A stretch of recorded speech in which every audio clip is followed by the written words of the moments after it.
Jangan lupa untuk subscribe YouTube channel Metro TV News dan nyalakan notifikasinya.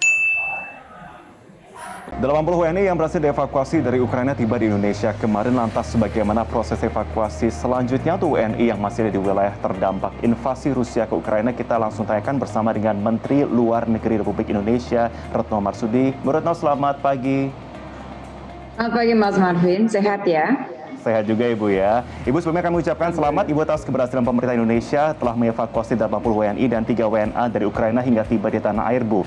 Kemudian bagaimana untuk proses diplomasi dan evakuasi ke 80 WNI ini perjalanannya hingga bisa tiba akhirnya di tanah air, Bu?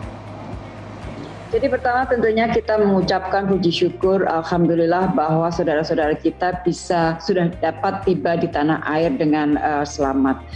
Kita dalam situasi yang sulit seperti ini, di situasi di mana satu negara mengalami konflik senjata, di mana ada warga negara Indonesia yang harus dievakuasi, tentunya tidak mudah.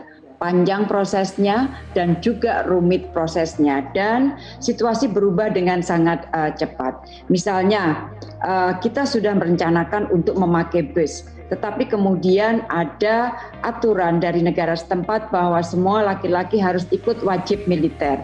Berarti kita tidak bisa menggunakan katakanlah pengemudi yang berkewarganegaraan Ukraina.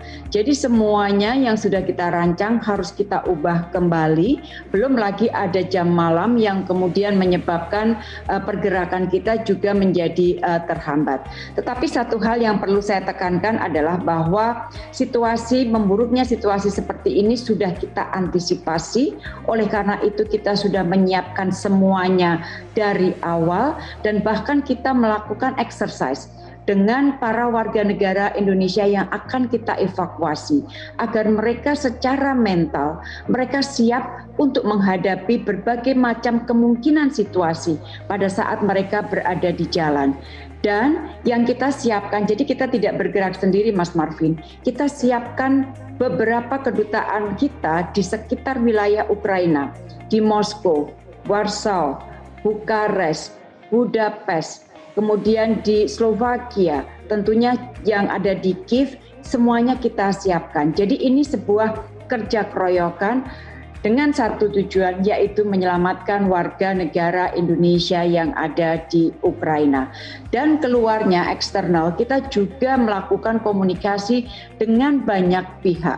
Tentunya kita melakukan komunikasi dengan otoritas di Rusia, dengan Ukraina. Saya melakukan komunikasi dengan sejumlah menteri luar negeri, dengan Palang Merah Internasional. Intinya untuk berbagi informasi tentunya kalau dengan para menteri luar negeri mengenai jalur yang kemungkinan bisa dipakai, dan komunikasi dengan otoritas Rusia, Ukraina, Palang Merah Internasional adalah dalam konteks meminta safe passage, karena sekali lagi keselamatan para warga negara ini harus kita kita yakinkan bahwa mereka akan selamat. Oke. Ibu, ada 14 WNI atau evacuee yang masih berada di Bukares, Rumania. Itu mengapa masih ada di sana dan bagaimana rencana kepulangan mereka, Bu? Jadi pada saat kita evakuasi dari beberapa titik, ada yang kita lakukan melalui Lviv, kemudian menyeberang ke Polandia, ada yang dari selatan dari Odessa turun ke bawah Moldova, Romania, ada yang dari Kiev masuk ke Venetia, kemudian ke bawah Moldova dan Romania. Nah, semua evakuasi kita lakukan tetap dengan menjalankan protokol kesehatan, sehingga pada saat mereka sudah tiba di tempat yang aman, misalnya di Bukares, kemudian kita melakukan pemeriksaan kesehatan termasuk juga tes PCR.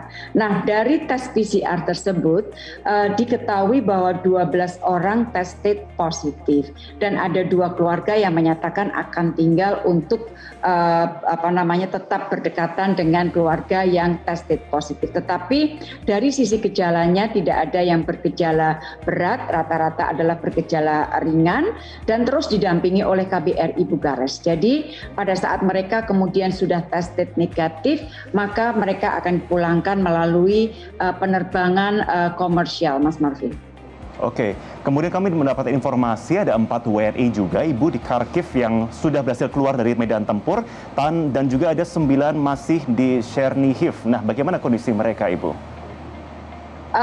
Jadi betul, yang dari Kharkiv ini adalah kota kedua terbesar di Ukraina dan pertempuran terjadi. Sehingga pada saat itu kita sampaikan tinggal dulu, memang saran dari otoritas setempat adalah tinggal dulu, kita menunggu saat yang baik.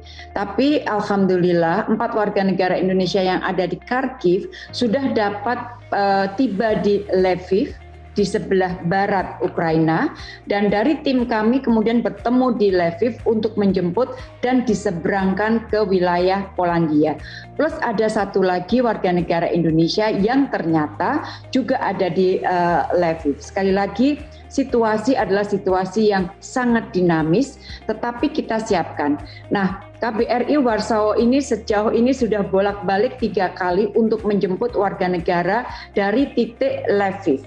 Dan alhamdulillah kondisi mereka baik dan mereka sudah selamat sampai di wilayah Polandia.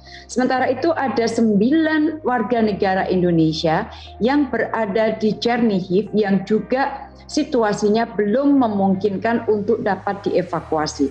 Tetapi kita terus melakukan komunikasi dengan warga negara kita yang ada di Chernihiv. Situasi mereka, kondisi mereka alhamdulillah sampai saat ini sehat dan aman, Mas Marvin.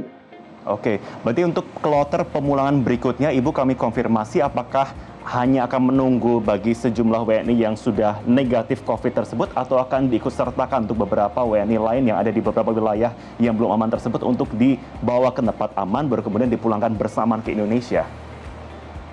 Jadi kalau kita bicara mengenai yang sudah berada di tempat aman, tentunya 14 tadi yang sudah ada di Bukares, kemudian ada 5 yang sudah ada di wilayah Polandia, mereka akan dipulangkan dengan pesawat komersial pada saat mereka sudah siap. Nah, fokus kita yang tantangannya lebih berat adalah bagaimana mengevakuasi warga negara kita yang ada di Chernihiv.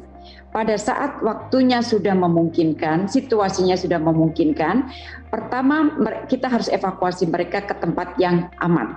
Nanti kita lihat jalurnya akan melalui mana, tetapi dari titik aman itu kemudian kita akan kembalikan atau kita pulangkan, kita bawa ke tanah air. Oke, bolehkah kami tanya status mereka di Chernihiv itu, apakah warga negara Indonesia yang bekerja di sana atau pelajar atau seperti apa, Ibu? Mereka bekerja. Jadi yang menarik tadi disebutkan kemarin misalnya para WNI yang tiba 80 orang itu sebagian besar adalah perempuan, dan yang ada di Chernihiv itu adalah juga warga negara yang bekerja di sana, Mas Marvin.